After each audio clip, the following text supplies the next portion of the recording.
오늘 말씀을 같이 보도록 하겠습니다. 오늘 말씀은 로마서 8장 12절부터 18절까지의 말씀입니다. 로마서 8장 12절부터 18절까지의 말씀 우리 한 절씩 교독하도록 하겠습니다. 그러므로 형제들아 우리가 빚진 자로 돼 육신에게 져서 육신대로 살 것이 아니니라.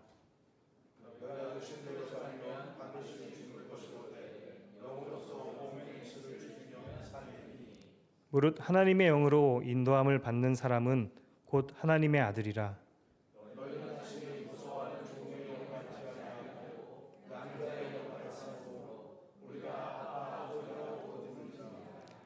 성령이 친히 우리의 영과 더불어 우리가 하나님의 자녀인 것을 증언하시나니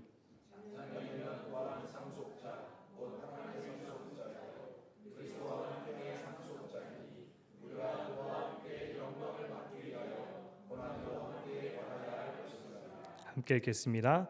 생각하건대 현재의 고난은 장차 우리에게 나타날 영광과 비교할 수 없도다. 아멘. 아멘. 여러분 저는 35년 동안 혼자 살다가 하고 싶은 대로 하며 살다가 아내를 만나고 이제 제가 원하는 일은 아무것도 할 수 없게 되었습니다. 물론 다 할 수 없다는 것은 약간의 과장이고 그래도 많은 부분을 포기해야 했습니다. 어떤 일을 선택하고 어떤 것을 먹고 어떤 것을 할 때 항상 첫 번째 생각하게 되는 것이 아내와 아이들입니다. 한 번은 아내가 저한테 오랜만에 먹고 싶은 게 뭐가 있냐고 물어봤습니다. 대부분 어디를 가거나 또 먹을 때 아내가 고르고 저는 그것을 그냥 따릅니다. 그런데 그날 이상하게 저한테 뭐가 먹고 싶냐고 물어보는 거예요. 그래서 생각하다가 정말 먹고 싶은 것이 한 가지가 생각이 났습니다. 햄버거. 잘 안 사주거든요. 시간이 지나고 배달 음식이 왔는데 아내가 시킨 것은 잘 기억은 나지 않지만 햄버거랑은 완전히 다른 국밥이었습니다. 그래서 제가 아니 어차피 여보가 원하는 거 시킬 거면서 나한테 먹고 싶은 건 뭐냐고 뭐하러 물어봤어. 그랬더니 아내가 저한테 이렇게 대답하는 거예요. 내가 언제 그거 시켜준다 그랬어? 그냥 뭐 먹고 싶냐고 물어봤지? 사실 저는 그렇게 크게 메뉴가 상관이 없는 사람인데 햄버거를 먹고 싶다는 생각이 이미 들어오니까 다른 메뉴가 이상하게 마음이 상하더라고요. 그래도 결국 맛있게는 먹었습니다. 그게 살아남는 방법이니까요. 그 후로 저는 몇 번 더 아내에게 속았습니다. 그런데 이런 것들이 그렇게 크게 제 삶 가운데 속상하거나 화가 나거나 그러진 않습니다. 왜냐하면 저는 아내의 남편이고 아이들의 아빠이기 때문입니다. 그저 제가 사랑하는 아내와 아이들에게 맞춰가는 삶이 너무나 당연하다라고 생각되어지기 때문입니다. 아내도 보면 항상 어떤 일을 선택할 때 자기가 하고 싶은 일보다는 아이들이 기뻐할 일, 제가 좋아할 일, 그렇게 열심히 계획하고 부지런히 섬깁니다. 왜 그럴까요? 저의 아내이고 또 아이들의 엄마이기 때문입니다. 여러분 그렇다면 저의 아이들의 의무는 무엇일까요? 그것은 부모의 사랑 안에서 잘 커가는 것이 의무입니다. 잘 커가는 아이들을 보는 것만큼 기쁜 것이 또 없는 것 같습니다.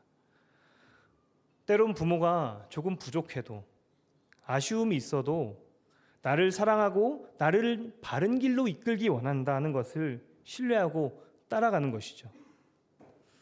여러분 이게 우리의 영적 아버지인 하나님과 양자의 영을 받은 자녀 우리의 관계입니다. 15절에 분명하게 말씀합니다. 너희는 다시 무서워하는 종의 영을 받지 아니하고 양자의 영을 받았으므로 우리가 아빠 아버지라고 부르짖느니라. 하나님과 우리는 벌 주고 심판하는 무서운 주인과 종의 관계가 아니라 우리를 따뜻하게 안고 사랑으로 품으시는 아버지와 자녀의 관계라는 것입니다. 그리고 그 증거는 14절에 보면 무릇 하나님의 영으로 인도함을 받는 사람은 곧 하나님의 아들이라. 하나님의 영의 인도를 받는 사람이 하나님의 아들인데 우리 안에 계신 성령님이 우리가 하나님의 자녀라는 것을 증언한다라고 이야기합니다. 그러니까 우리 안에서 성령님께서 우리를 인도하고 깨닫게 하시고 가르치시는데 그게 우리가 하나님의 자녀라는 증거가 된다는 것입니다. 그럼 여러분, 하나님이 우리의 아버지란 것은 우리에게 어떤 의미를 가질까요?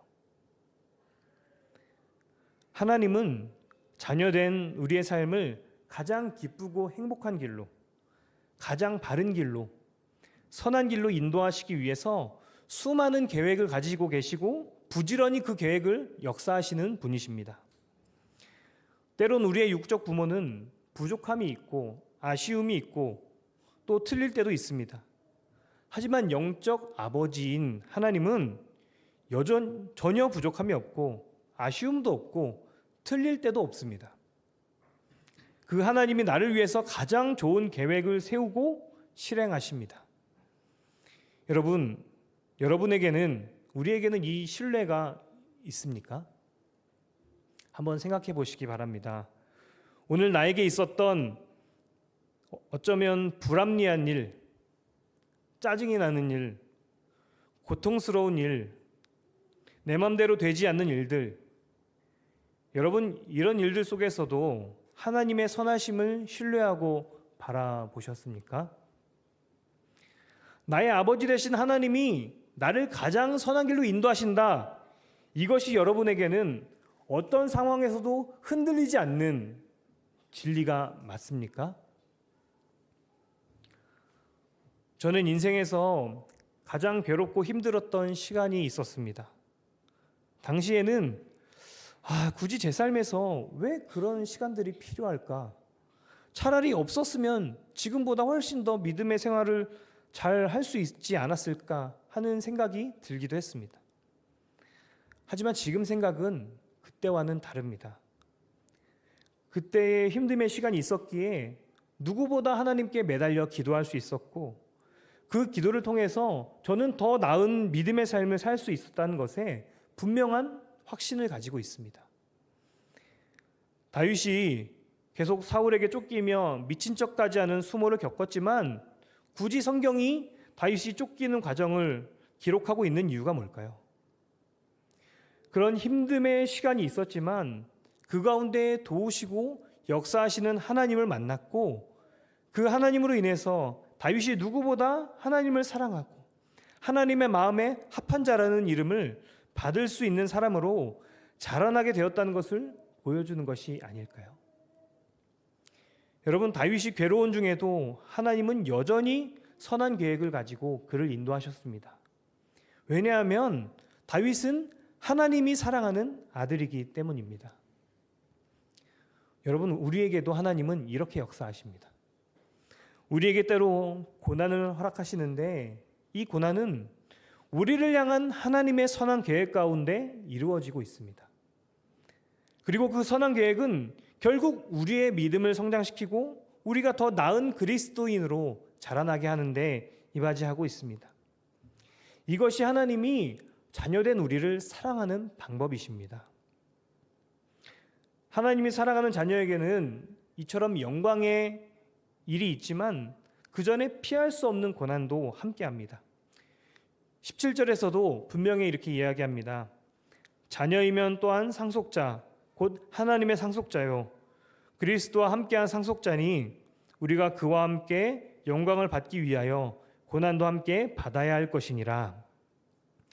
우리가 이미 하나님의 자녀로서 하나님께서 주실 영광의 상속자이지만 그 상속을 받기 위해서 반드시 고난도 따른다는 것입니다. 그리고 그 고난의 끝에 우리는 하나님의 영광을 볼 수 있게 된다는 것이죠. 그러니 우리는 우리에게 허락된 고난을 잘 이겨내고 견뎌내야 하는데 그 고난 속에서도 흔들리지 않고 끝까지 인내할 수 있는 비결이 우리를 사랑하시는 하나님을 신뢰하고 붙잡는 것입니다.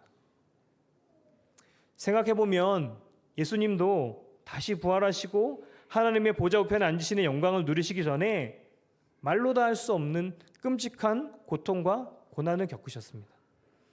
모욕을 당하고 손가락질을 당하고 죽이려고 하는 이들에게 쫓기고 결국 붙잡혀서 채찍을 맞고 가시 면류관을 쓰이고 십자가에서 피를 다 쏟으시기까지 고통을 겪으시다가 죽음에 이르셨습니다. 이런 고통 속에서도 예수님이 다 견뎌내고 이겨낼 수 있었던 이유는 하나님의 선한 인도하심을 끝까지 신뢰했기 때문입니다. 여러분, 우리에게도 마찬가지입니다. 우리는 부활의 영광만을 생각할 수 없습니다. 우리가 하나님을 믿고 하나님의 영광 가운데 거하려면 우리에게는 반드시 고난의 시간, 고통의 시간이 따릅니다. 그도 그럴 것이 우리가 우리의 자아대로 살다가 이제 우리의 자아가 죽었음을 인정하고 성령님의 인도하심을 따라 살아가는데 이 과정 속에서 우리의 자아가 비명을 지르고 우리를 놓치지 않으려고 얼마나 발악을 할까요? 그러니 그것이 얼마나 어려운 일이겠습니까? 또 세상은 이런 우리를 넘어뜨리려고 발버둥치며 우리에게 수치를 주고 분노를 유발하고 세상의 기준으로 살라고 우리를 유혹합니다. 이것을 끊어내는 것부터 이미 우리에게는 고난이 시작된 것입니다. 정말 말도 할 수 없는 고통과 고난을 이겨내기 전에 이미 우리는 우리 주변에 있는 크고 작은 고난조차도 이기는 것이 버겁습니다. 그래서 조금 타협하고 스스로를 위로하며 속이고 합리화시킵니다. 그래서 우리는 이 계속되는 고난을 견디고 이기기 위해서 우리의 삶에 하나님의 선하심을 끝까지 신뢰하고 의지해야 하는 것입니다. 우리가 우리의 삶에서 떼어낼 수 없는 이 고난을 견디고 이길 수 있는 길은 이것밖에 없습니다. 오늘 오전에 신종현 양승경 선교사님을 티국으로 보내드렸습니다. 처음에는 그냥 기분이 조금 이상하다 이 정도였는데 짐을 실어 보내고 마지막 비행기를 타러 들어가는 모습을 보는데 저도 모르게 좀 눈물이 났습니다. 특히 민철이가 선교사님 아들이 두 선교사님을 안고 이런저런 이야기를 하며 눈시울을 붉히는데 그 자리에 있던 모든 이들이 한마음으로 눈물을 흘렸습니다. 여러분, 신종현 선교사님, 양승경 선교사님이 왜 모든 것을 내려놓고 선교사의 길을 선택하셨을까요? 그 길이 얼마나 고난의 길인지 몰라서 선택했을까요? 누구보다 잘 알았을 것입니다. 그 길에 분명한 성공이 보여서 그 길을 선택했을까요? 듣기로는 가지고 있던 계획도 일정도 다 틀어져서 이제 정말 어떻게 해야 할지 갈 바를 모르고 출국했습니다. 이런 고난의 길을 이 두 분은 왜 굳이 선택하셨을까요? 그 길이 하나님의 부르심의 길이고 하나님의 선하신 인도하심이라는 신뢰가 있기 때문입니다. 그 가운데 함께 하실 주님이 믿어지니까 아무리 계획이 없고 갈 바를 알지 못해도 힘들어도 가게 되는 것이죠.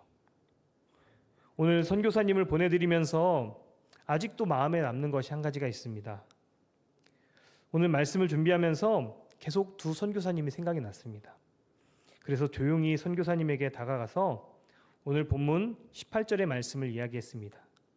선교사님, 오늘 본문 말씀인데 생각하건대 현재의 고난은 장차 우리에게 나타날 영광과 비교할 수 없도다. 이 말씀이 자꾸만 생각이 나네요. 그랬더니 이 말씀을 들은 선교사님이 눈이 빨개지더니 고개를 끄덕이면서 나에게 주시는 하나님의 말씀이네요 하시는데, 하나님이 저를 통해서 선교사님의 지금 이 선택이 분명한 하나님의 계획임을 전하시는 것 같았습니다. 분명 선교사님은 저를 향해서 있었지만 실제 그 눈은 분명하게 이 길을 계획하시고 인도하시는 주님을 바라보는 눈이었습니다. 저는 오늘 주님을 바라보며 빨개진 그 눈을 한동안 잊지 못할 것 같습니다. 여러분, 우리에게 닥친 고통을 이기고 넘어갈 수 있는 이유는 우리가 순종하며 고통의 자리, 고난의 자리를 선택할 수 있는 이유는 하나님의 선하심이 반드시 우리의 삶에 역사하고 있기 때문입니다. 하나님이 허락하신 고통을 변장하고 찾아오는 축복이라고 하는 말이 있는 것처럼 하나님이 선택하라고 하시는 고난의 자리를 통해 하나님은 우리에게 반드시 선으로 역사하시기 때문입니다. 최근에 한 번은 아내가 처남과 통화하는 내용을 듣다가 무슨 내용들을 이렇게 듣다가 문득 멍하니 이상한 상상을 하게 되었습니다. 근데 제가 막 생각한다라고 하기에는 조금 다르고 뭔가 어떤 영상이 제 머릿속에 이렇게 흘러가는 그런 느낌이었습니다. 그 영상은 마지막 때 믿는 사람들이 핍박을 받고 있을 때의 모습 같은데 저희 첫째와 둘째 이솔이랑 이준이가 어떤 사람들에게 막 고문을 당하고 있었습니다. 그들이 제 아이들을 고문하는 이유는 저를 넘어뜨리려고 하나님을 부인하게 하려고였습니다. 너무 그게 실제같이 깨달아지고 보여지고 해서 그 괴로워하는 아이들을 보는 모습이 너무나 고통스러웠습니다. 아이들에게 칼을 들이밀면서 말로 하기 어려운 끔찍한 짓들을 행하고 있었습니다. 그러면서 저에게 하나님을 부인할 것을 계속해서 강요했습니다. 마음 같아서는 하나님을 부인하고 아이들을 살리고 싶었지만 그때 제 머릿속에는 다른 말들이 떠올랐습니다. 이솔아, 이준아, 우리 천국에서 만나자. 아빠가 너희를 정말 사랑하거든. 나중에 다시 지금 너무 괴롭지만 하나님 나라에서 만나자. 그런데 고문당하던 아이들의 모습이 괴로워하는 모습이 아니라 내 아빠, 우리 하나님 나라에서 행복하게 다시 만나요 하는 그런 밝은 모습이었습니다. 그렇게 흘러가던 영상이 끝나고 그날 오후에 아내에게 이 이야기를 하는데 한편으로는 너무 마음이 아프지만 한편으로는 정말 그런 날이 찾아오면 반드시 그렇게 하리라 다짐을 했습니다. 그리고 지금 무엇보다 아이들에게 하나님의 자녀의 삶을, 하나님 나라의 소망을 전해줘야겠다 하는 생각을 하게 되었습니다. 여러분, 물론 저는 말을 지금 이렇게 하고 있지만 실제 그런 고통의 시간이 찾아왔을 때 앞으로 다가올 영광을 바라볼 하나님 나라의 소망을 품을 자신은 조금 없습니다. 아이들이 그런 꼴을 당하는 생각만 해도 지금도 너무 괴롭고 끔찍합니다. 그래서 더 다짐하고 또 다짐합니다. 그때 고난이 아닌 그 이면의 자리에 계신 하나님의 선하신 인도하심을 바라보게 하여 주시옵소서. 여러분, 말씀을 정리하기 원합니다. 여러분, 오늘 17절의 말씀이 두려우십니까? 고난이 우리에게 반드시 따라온다는 말. 지금 겪고 있는 고난이 너무나 힘들고 괴롭습니까? 여러분, 오늘 우리를 자녀 삼으시고 가장 선한 길로 인도하시는 주님을 신뢰하고 의지하시기 바랍니다. 그 고난을 허락하신 주님의 마음은 어떻겠습니까? 그럼에도 우리에게 허락하신 고난이라면 그것이 반드시 우리에게 약이 되는 시간입니다. 우리를 더욱 분명한 그리스도인으로 서게 하려는 더 행복한 삶으로 인도하시려는 주님의 선하심입니다. 여러분, 18절의 말씀을 우리를 향한 주님의 말씀으로 붙잡으시기 바랍니다. 현재 고난은 장차 나타날 영광과 비교할 수 없다. 우리가 그 싸움을 다 싸우고 그 고난의 시간이 끝나고 난 후에 잘했다 내 사랑하는 아들아, 수고했어. 이 말씀하실 주님을 믿음의 눈을 들어 바라보시길 바랍니다. 그래서 우리가 끝까지 흔들리지 않고 고난받기를 두려워하지 않으며 그 믿음의 길을 끝까지 순종함으로 나아가는 저와 여러분들 되시기를 바랍니다. 주님은 그 길 끝에서 우리를 기다리고 맞이해 주실 것입니다.